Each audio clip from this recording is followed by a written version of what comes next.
Shit, yeah. Okay, so we're live. Hi, everyone. It's Roger, Brittany Daly, and Rosie Hayer. Maybe you should say Roger and Rosie Hayer and Brittany Daly. I was going in order.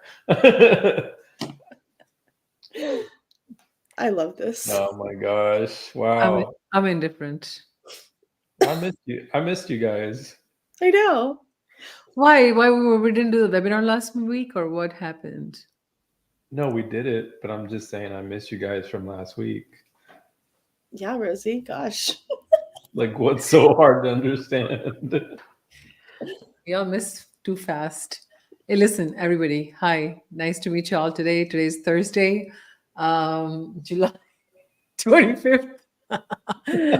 It's Thursday webinar. You know what I kind of enjoy about doing Thursday webinars? It's almost like at some point we forget that somebody's listening to us and we get Yeah. to have our conversation authentically or just like unhinged. And that's what I enjoy. What do you enjoy, Brie, about Thursday webinars? What was that? She's in the market for cognitively dirt cheap stuff today. I'm not Um, gonna think. I'm not gonna talk. I'm just gonna say same. Rosie, you can't just throw something at me. I don't know. There's so many things I like, but I like to just be myself and have fun. Hi, Varun. Hi, John. Good to see you guys. Hi guys, good to see Rude. y'all. Hi, John. Raja, what do you like about Thursday webinars? That's interesting. I really like the moment before we go live, and And Rosie says shit. so Rosie's like, "Oh, you look so cute." She was obviously speaking to Brittany, and I was like, "Oh, geez, thanks." It's those little things. Compliment fishing. Wait a second, what just happened? Listen, we have a badass call today.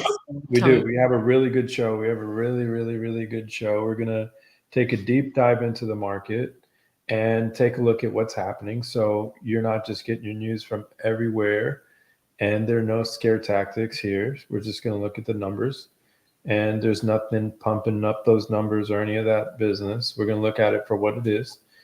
And that leads me to do the intro for the show, which is you're probably wondering who's this show for. The show's for everyone. The show is for first time home buyers, people that may be buying their vacation home or own multiple homes. Lubrication home? Vacation home. I was like, you're not supposed to say that. Okay. There's All the right. music. Bring me to drink of water on that. Keep going. It's like, let's just forget the intro. Rosie's like, After let's something just like go. that. Rosie is ready to discuss the numbers. I can see it in her face. Yeah. Oh, I'm so glad you're finally able to read me. I don't have to explain myself anymore. And she's right. I'm putting the numbers out. All right, guys. So who's the show for? The show is for everyone and anyone, and it's for the investor mindset person. And because, look, at Rivet Real Estate, we believe every real estate purchase is an investment into your future. And this show is also for our colleagues and other real estate professionals, because at the end of the day, we're all in this together. And with that, let's get the show started. I need some music. Yeah, exactly. So before, we definitely want to jump into the business of real estate. And one of the things, guys, that I wanted to talk about today is, and we brought it up last week on our show too, was builder pessimism. And so why is that a big deal? And what about that should concern us going into the future? And it's so important that we don't look at the news at the tip of our nose. I always say that, and I want to credit Rama Mehra from California to introduce me to that concept. It's been life-changing. And so when we look at builder sentiment, the reason why that's important is because it's the situation that we were in here recently where builders stopped building back in 08. And the reason why they stopped building was because it was just not a profitable venture for them.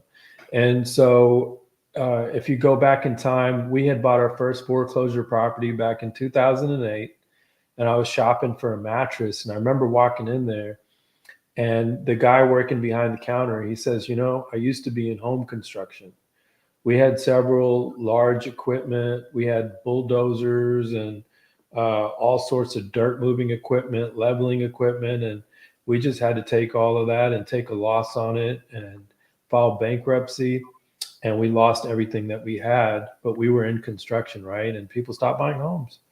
And so when builders stop building, that creates a huge gap for well, for the future, and it's hard to make up all of the inventory that's needed. And so anytime builders are Rosie, you always have a saying, builders are the first one or last ones to ramp up, and the last. Yeah, I tell people all the time. I said business of building is like this. They're the last one to catch up, and the last one to slow Shut down. Slow down. Yeah, slow down. Like if there's a demand in the market, right? Somebody who is a homeowner, they can just put their house on the market right away. For a builder, they have to buy land, get permits, get vendors, construction, and you don't know what's going to happen in 6 months to a year. By the time they're done building, interest rates can go up. And when the market is slowing down, a seller can say, you know what, I don't want to sell my property. I'm just going to hold on to it. But a builder has now invested in like hundreds of lots and gotten bids and vendors paid. They have to build and have to liquidate to get out of the market. So I feel like when I look at builders, how they're performing, it kind of tells me how our market has been. And because they're producing solutions to what the market has just gotten out of. Breed like builders right now, right? What do you think their incentives are right now compared to 2021?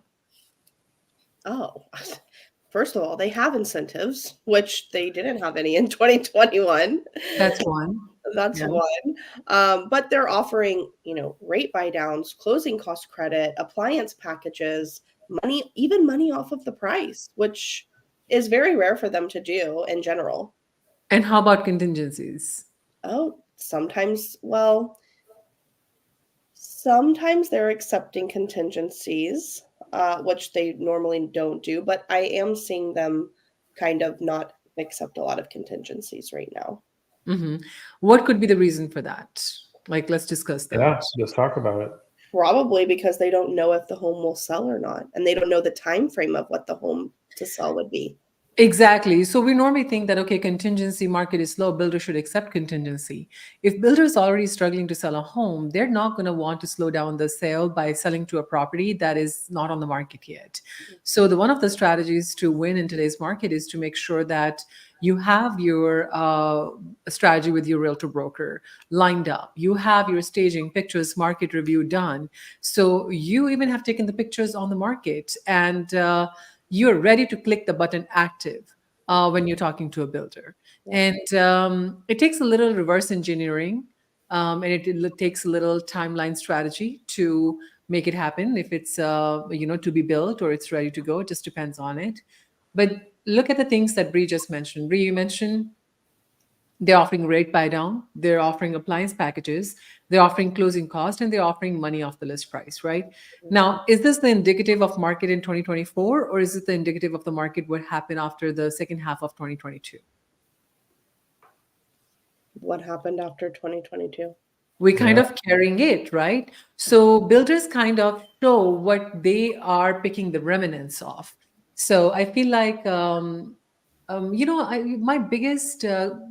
my biggest struggle in real estate is when people think, oh, I'm an investor, you are a broker. I'm a builder, you're an inspector.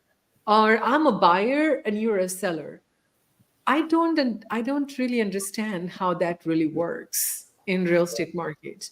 I think we all are interconnected. We show up for a different product at a different time, from based on the motivation of somebody to sell the property and financial status of it. But there is no division. I generally think the division is in mind of the executor. Investor thinking that they are independent of the impacts a builder and a realtor broker is experiencing is a naive thinking. And a realtor think that they're invincible and they don't have to worry about how builder behavior is and an investor behavior is a naive thinking. So, It is, yeah. so I Because think thinking in a unified way is a more productive way to be in real estate. well, that's how a lot of people are actually going to get some deals done because we're seeing it on the commercial side where a lot of people had adjustable rate mortgages. But God, what can our viewers expect, Rosie, by the end of the show today? Yeah. What is So it we by the end want? of the show today, you guys are going to have a very good insight of what is keeping Texas market hot, what is coming, what is not coming. And we'll discuss with Bree some of the strategies that she has been using with the buying side for people to get under contract and what new potential deals are on the market to consider. Yeah. And I will share at the end of the call the market state of Texas. What is the state of market in Texas right now? Okay. So that Perfect. is going to be our overall call. So Roger, you tell us what's All keeping. right. So I also wanted to mention one more thing, and right in line with what we were talking about. So there's somebody that I'm not going to quote a whole lot, and a lot of people would think that they're responsible for a lot of the bad that's happened in the world. So I definitely don't want to quote somebody like that, but it's Nathan Rothschild, and these guys are responsible for actually coming up with the Federal Reserve, as it's been noted in this book I'm reading currently called The Creation of Jekyll Island. And so it talks about how money actually came to be, the dollar came to be what it is today.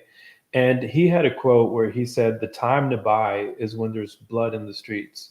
And, that's a scary image, but I would say that when we are seeing prices come down, that's actually when investors and when the Say wealthy that step in.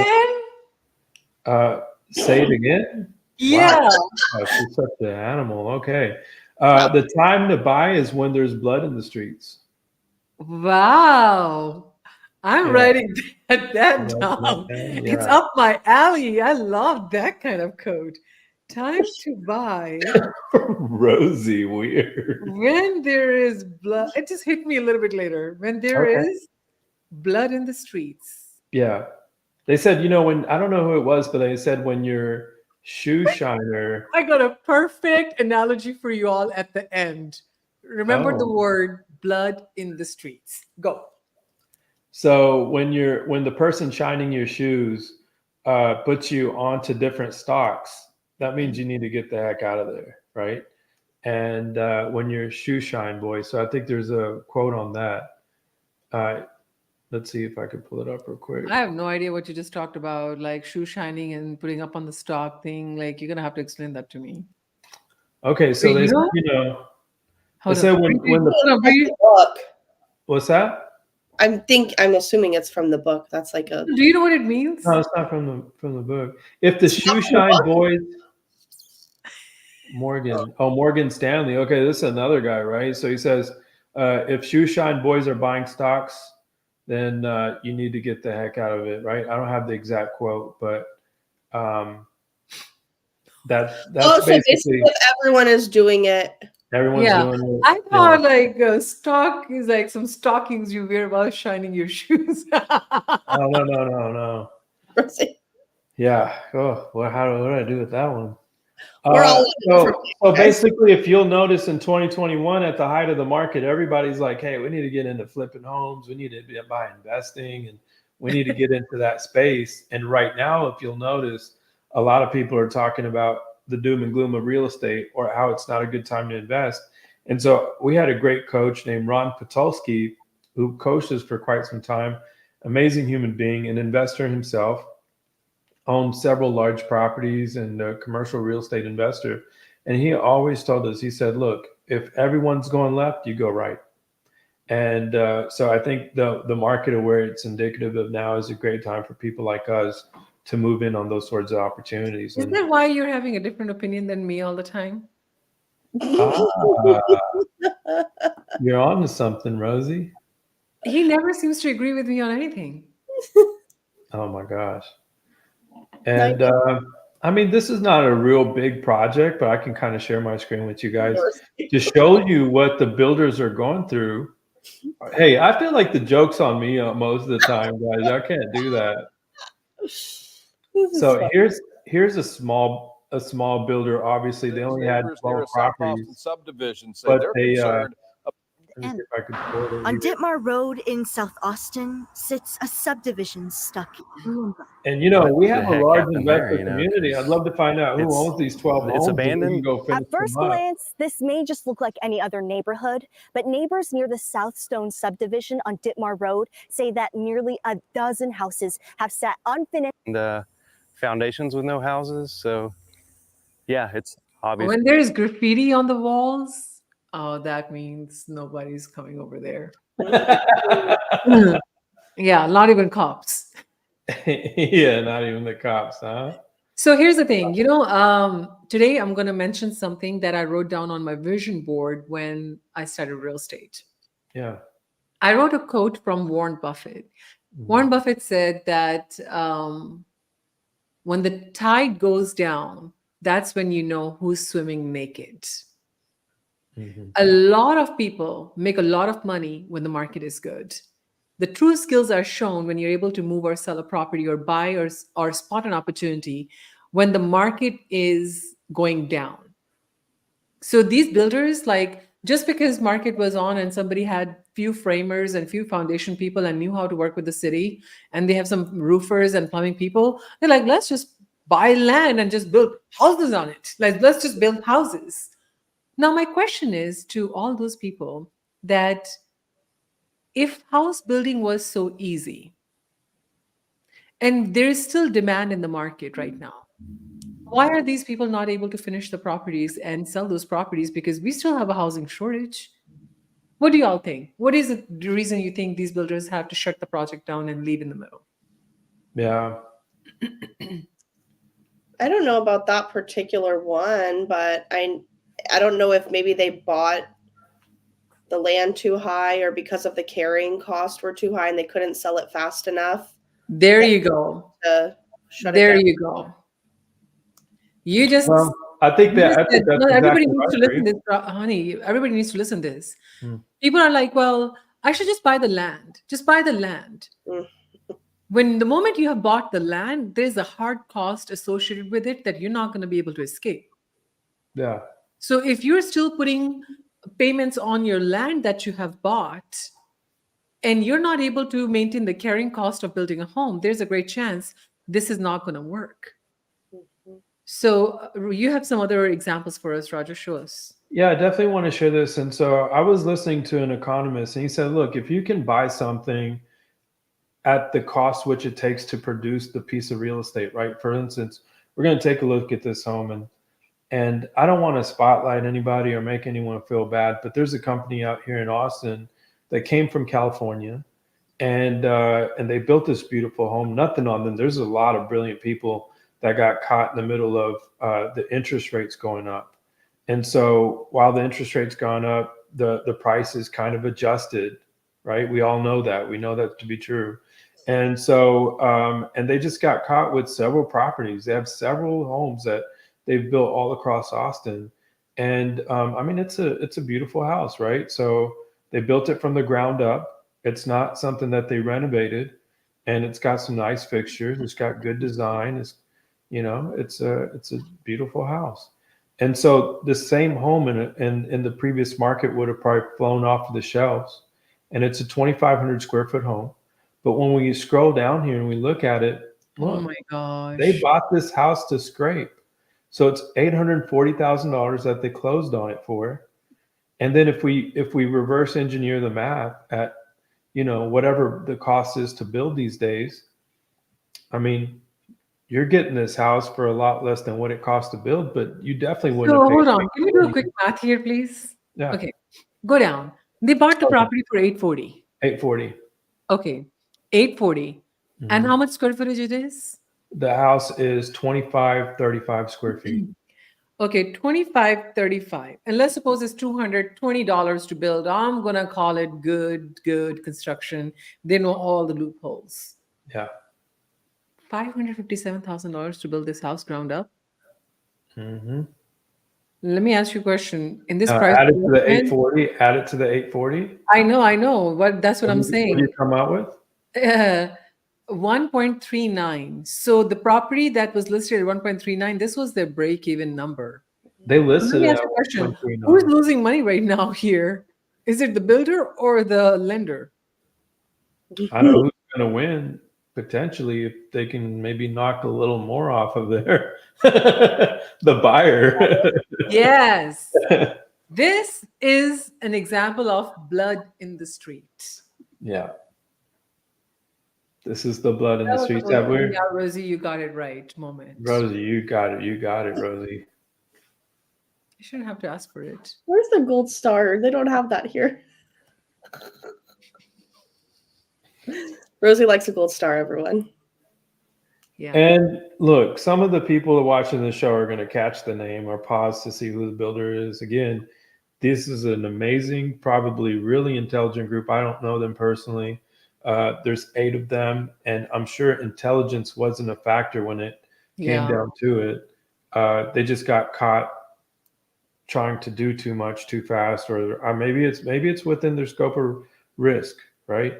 But they have 15 homes on the market right now, out of which several of them are in this situation. And then so what does that say about a home builder, somebody who was enthusiastic about the market? They probably definitely won several times over in the great market that we were in, made a lot of money. And now this is the type of stuff that takes builders out of the game. And so when they come out of the game, is that more or less inventory entering the market? We had the 12 homes that we showed y'all South Austin. We got these guys. I bet you they're a little demotivated, a little deflated right now as far as how many homes they want to build. And that's what concerns me overall, is that we can see the short-term increase in inventory and we can see prices coming up or down or whatever. But I'm concerned that the builders are going to stop building. And okay, so just to give you some more news, Highland, remember we shared this news a while back, the Highland Lanes on Burnett, the bowling alley. So The news that Bree was really sad on. Yeah, they were going to knock the bowling alleys down and they were going to build a mixed-use apartment complex, 350 units or something, restaurants and all of this fancy stuff.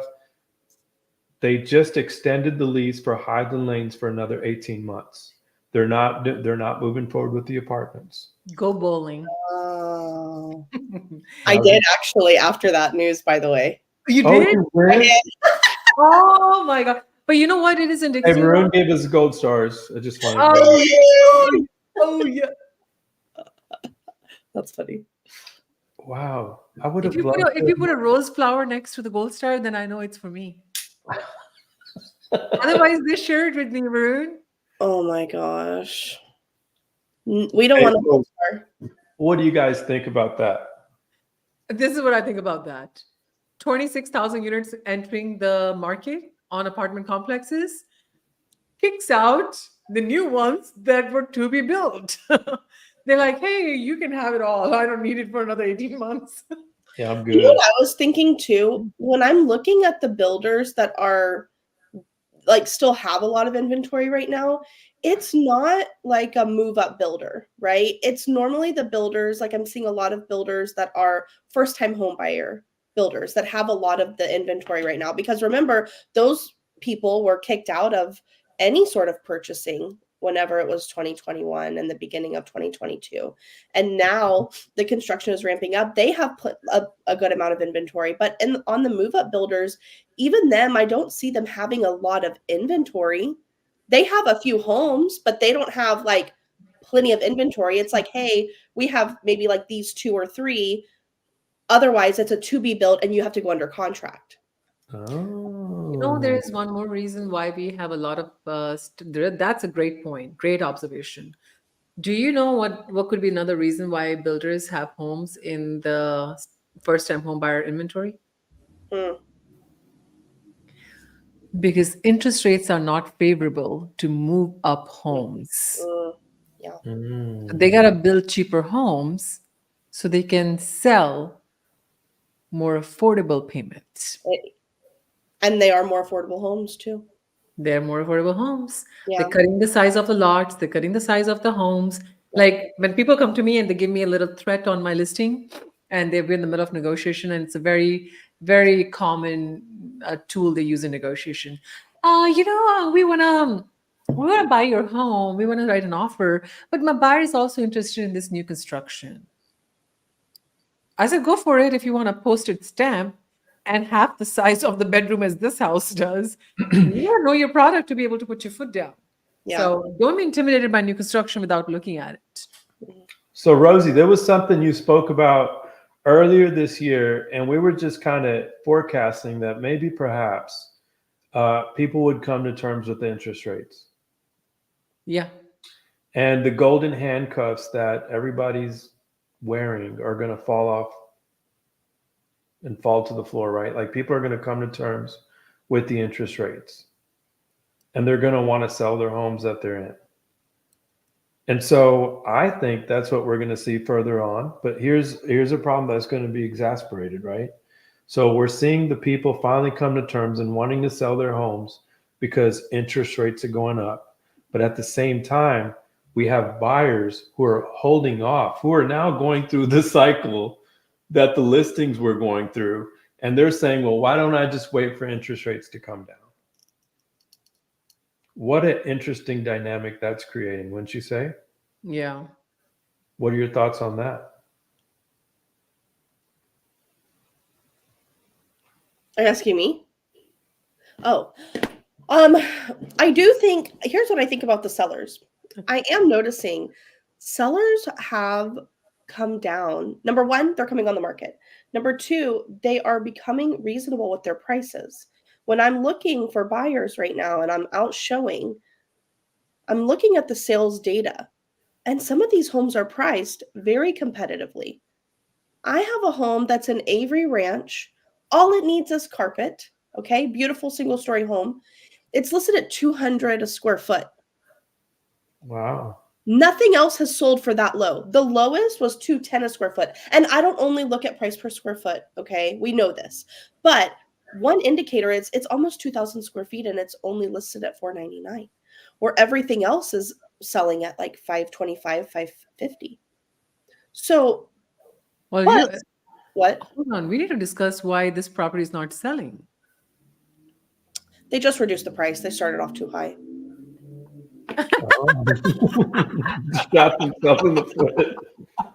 But they're being reasonable, right? Like they're lowering the price. Okay. They started off too high. But coming to the realization, right? And that's not the only one. Other ones are happening too, where I'm finding that sometimes people are coming on the market at a great price, but buyers still think I want to. We're not saying that sellers don't have this urge to try the high price. They still do. They do what a seller does, right? They're quicker to come down. They're more flexible. That's what she's saying. Yeah. You had me on a cliffhanger. I was like, huh? 7 days in the They have market. carpet. They literally all they need is carpet. That's easy, Yeah. right? Anyways, but buyers on the other hand are like, well, they listed it here, but I want to negotiate even more, right? So you have this little balance of sellers are finally kind of willing to lower the price to where it's reasonable, but then buyers sometimes are still like, I want to negotiate more. Yeah, until another buyer shows up who says, I don't. Yeah, and then Then they're like, no, I take it. which is happening. Yeah, which is happening even on my own listings. People are like not realizing there's more than one buyer interested at any time. I know. The most frustrating ones are whenever it's 30 days after the market. Can I tell you also another reason why I think multiple offers are happening on day 30 or 38? Why? Make a guess. People want to negotiate. On day 38, they all have like a full It moon literally day. has been like 38 for 2 of our listings. Yeah, it's like a signature time. What do you think? Roger, you tell me. Why day 38? Huh. Why day 38? I think it's just an emotional cycle. I really believe in That's a the full moon cycle for the sellers. Kubler-Ross Thing. coming to acceptance. Okay, and Brie, what do you think? Well, I told you. I think that they think that maybe they can negotiate. Also, buyers do want to look at all of their options. But All tell of me, that. Do you know one more reason that I can add from the seller side? oh, tell me. That's around the time the second price adjustment has happened.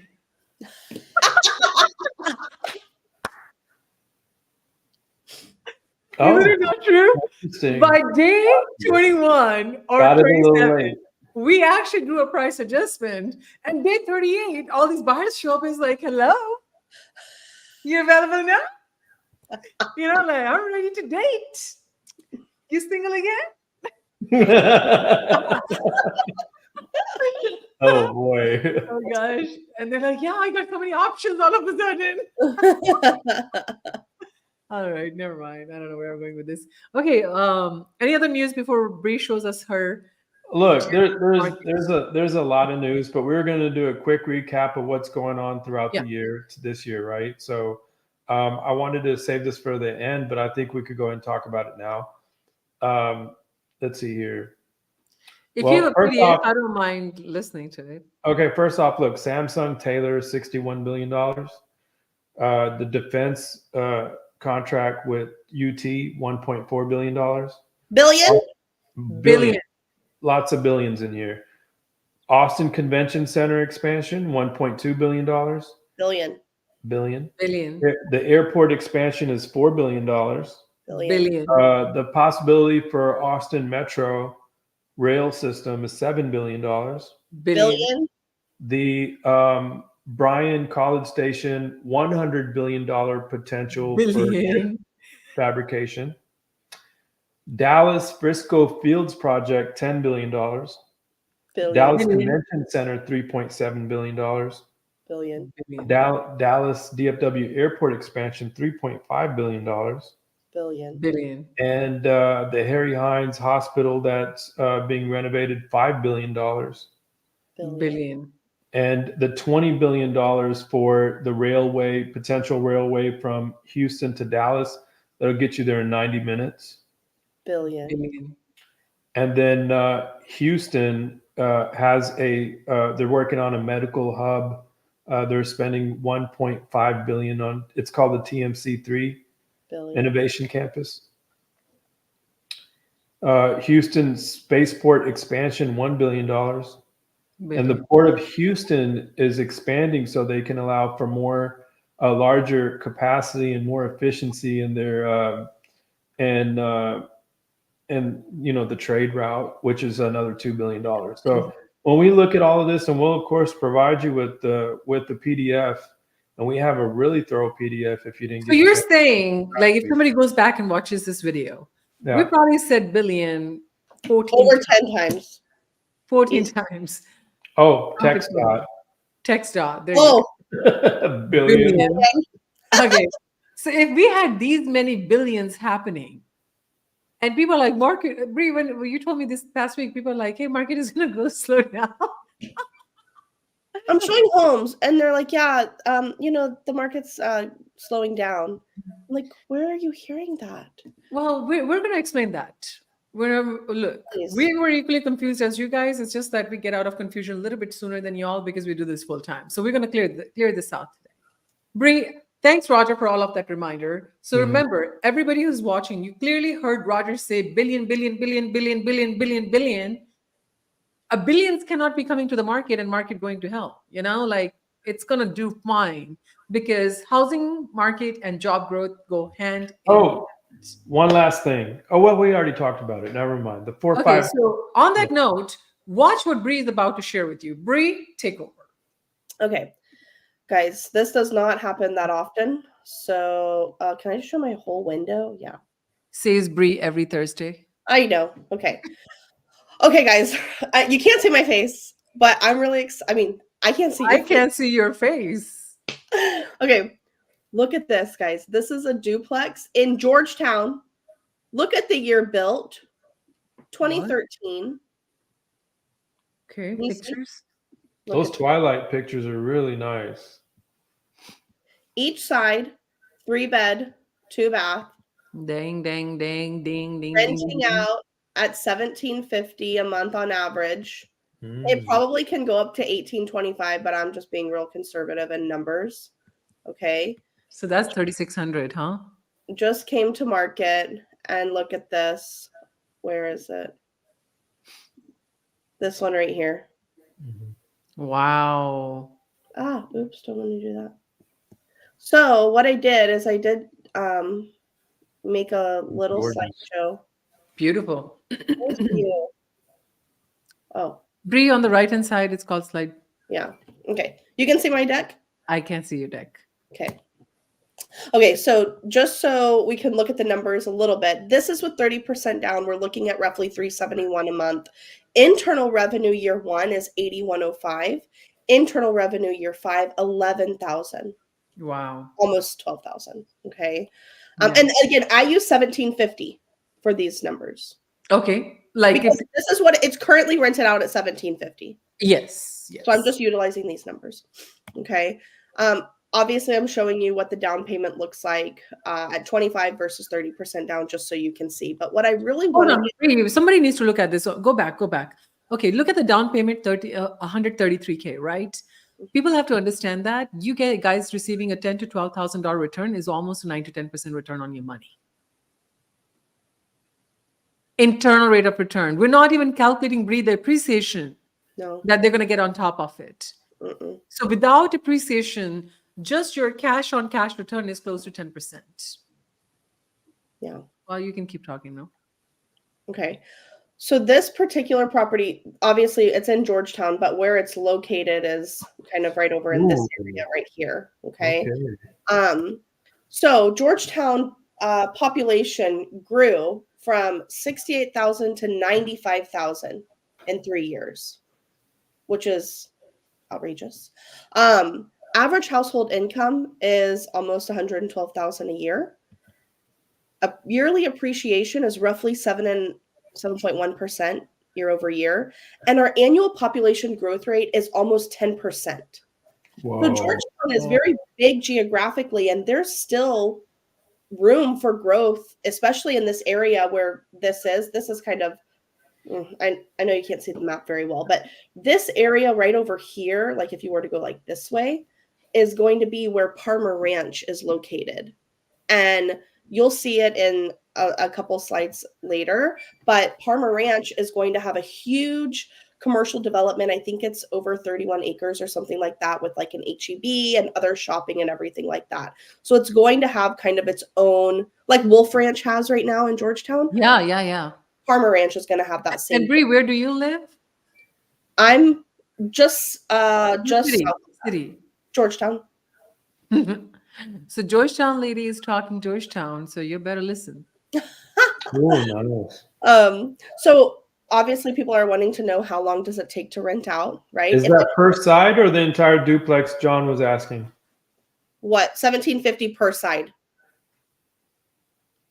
We wouldn't bring you 1750 one side, John. That would be the No, but you violation. also shared the cash flow on there too. Okay, Yeah. good. Yeah. Now, similar properties like this particular duplex is average days on market is only 27 days. Now, the one that made it 27 days was one that was like 40 something days on market. The others were literally 14 days, 15 days, 17 days. The other one had tenants in it whenever I was looking at the data. Yeah, So sometimes landlords Those put the take property on the longer. market soon enough, and that adds to the days on market. So it's good that you brought that up. yeah, so many opportunities and things coming in Georgetown. One thing, and we talked about this on our webinar a little while ago, is that we're having industrial parks off of the 130 toll. Remember, Roger, you were talking about Yeah. that? Mhm. So that's one thing that's coming. That's probably going to be like not even 10 minutes away from this. And then this is Parmer Ranch Market. Ranch, wow. Yeah. So And why that's important is because you have large areas of employment, which are going to help you sustain the value of that real estate and provide you with a strong tenant. And the people who bought properties in Georgetown This is a hello, welcome to you all. Yeah. Yeah. I want to show y'all if I can. Oh, it's not. Wait. Does my map come up? Yeah. You No can see map, no map yet, but the property is here. No. Also wanted to share a couple of ideas off the stats that you shared. So Mhm. you shared the percentage on, or the average household income was $111,000. Mhm. Well, the U.S. household income before taxes is 74K. Okay, so Above that's US. way above the national average. Mhm. And the second thing that Bree shared was the 10% a year average population growth. Well, in the US, the average is 0.6% a year.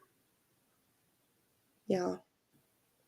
Georgetown is experiencing a huge amount of growth, especially look off of this 29 corridor and then right off of this Ronald Reagan corridor. So, okay, this is where the property is. So, this property is probably right now, maybe not even 10 minutes to right here, which is Wolf Ranch. Okay, Wolf Ranch Shopping Center. Then you have, I don't know if y'all remember, but you know the big Costco that's over Mhm. here Yeah. by Gerald? The Lots Costco. of growth happening out there. A new Lowe's coming in. Yep, all of that right over here. And then Parmer Ranch is right here. So you're kind of in the middle of all of these things, Yeah. and you're so close to 35.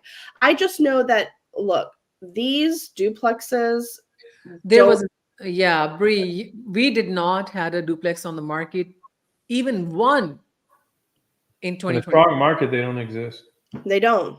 They don't. They don't. Or if, I mean, and duplexes that are coming up right now, a lot of them are older and some of them are renovated, but this is 2013 in good condition, $17.50 a month.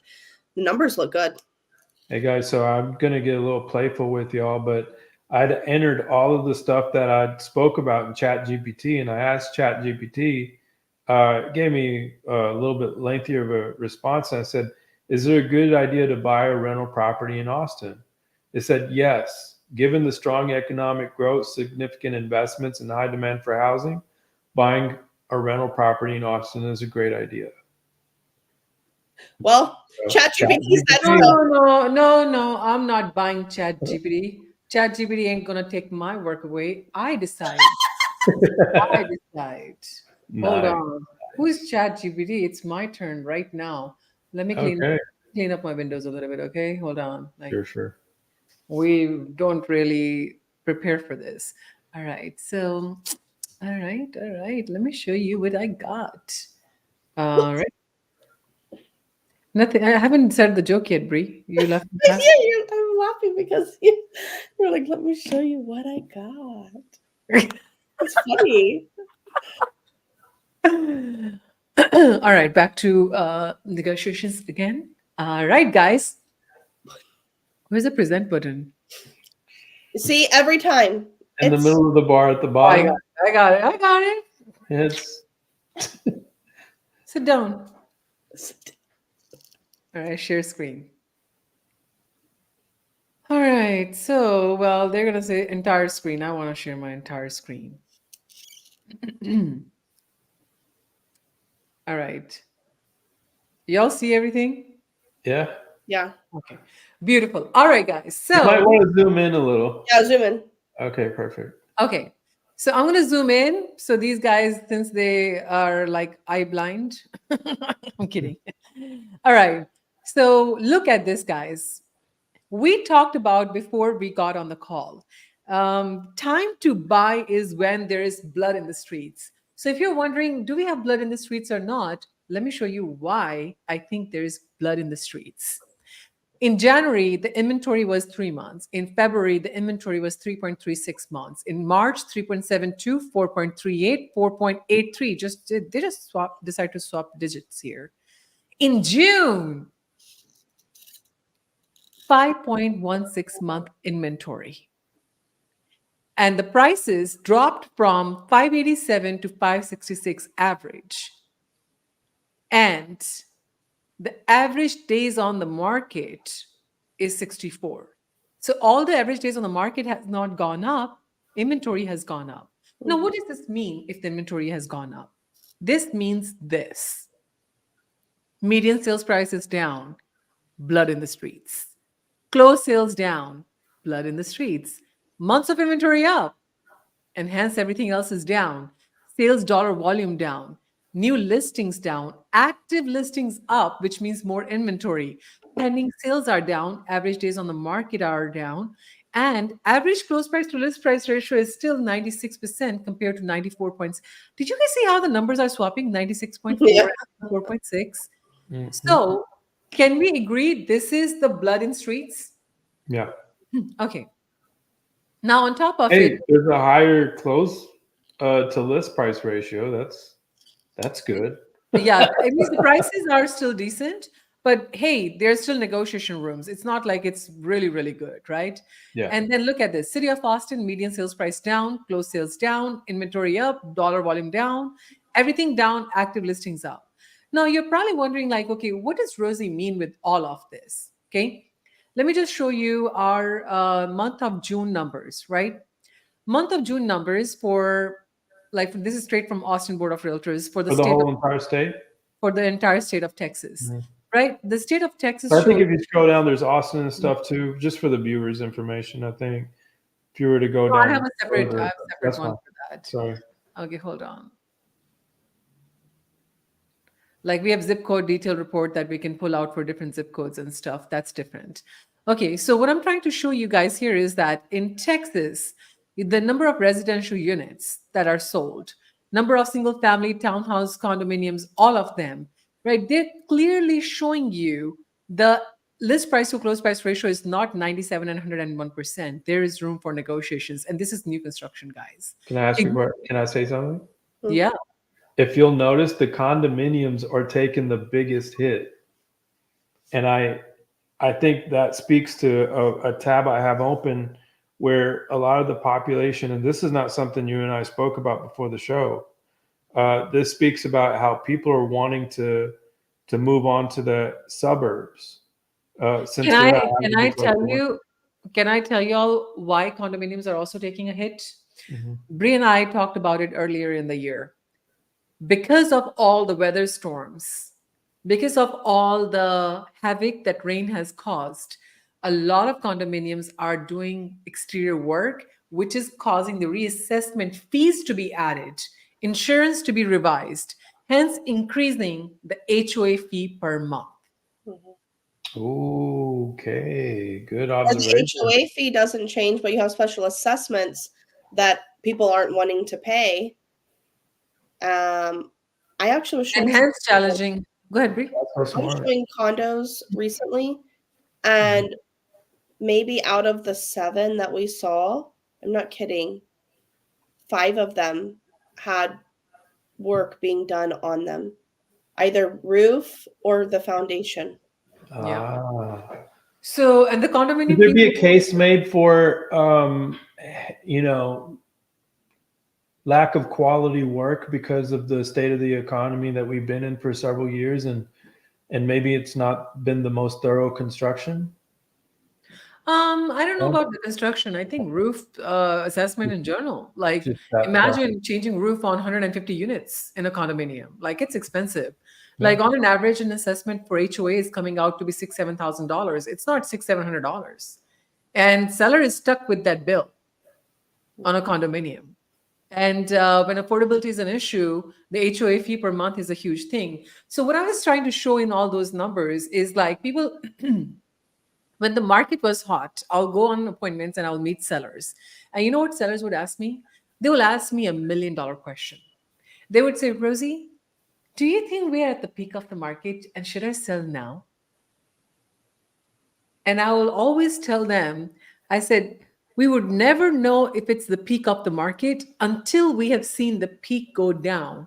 That's when we know the previous year was the highest price for you to sell. The question is, do you want to assume that this is the good peak, or do you want to go market go down and then look back and have an ouch moment that I wish I sold the last year? Yeah. People have less regrets. People are going to regret either way. We're humans. The moment we compare, we regret it, right?